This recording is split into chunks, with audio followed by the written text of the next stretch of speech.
15 రోజులు హాలిడేస్ ఉన్నాయి బిడ్డ, మస్తు ఎంజాయ్ చేయగా. సరే నాన్న. అరే బిడ్డ, తమ్మునికి ఇప్పుడే తీసుకొచ్చినారా హాస్టల్ నుంచి. తమ్ముడు ఈ హాలిడేస్ లో మస్తు ఎంజాయ్ చేద్దాం రా. సరే అన్న.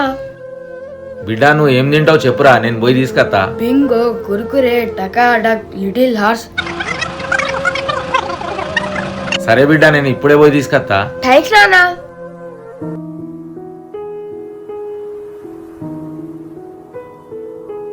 నేను చెప్పినాగా బిడ్డ, మొత్తం ఒకటిసారి తినకని. అన్ని సగం సగం తిన్నావు, ఇప్పుడు అవన్నీ మెత్తబడతాయి. టెన్షన్ ఎందుకు తీసుకుంటాను నాన్న, అవన్నీ నేను ప్యాక్ చేసేస్తా. అది ఎట్లా చేస్తావురా? ఈ మినీ సీలింగ్ మషిన్ తో నాన్న, ఈ మషిన్ ని ఇలా ఆన్ చేసి ఈ బటన్ ని ప్రెస్ చేస్తే చాలు. ఇప్పుడు మనం ప్యాకెట్స్ ని చాలా ఈజీగా సీల్ చేయొచ్చు. అండ్ ఈ బటన్ ని ప్రెస్ చేసి ఈ కటర్ తో మనం ఎలాంటి ప్యాకెట్స్ అయినా ఈజీగా కట్ చేయొచ్చు. అండ్ ఈ సీ కేబుల్ తో చార్జ్ కూడా చేసుకోవచ్చు. స్క్రీన్ పై కనిపిస్తున్న సీలింగ్ మషిన్ మీకు కూడా కావాలంటే క్లిక్ చేసి తీసుకోండి. అబ్బాయి సీలింగ్ మషిన్ మస్తుందిరా.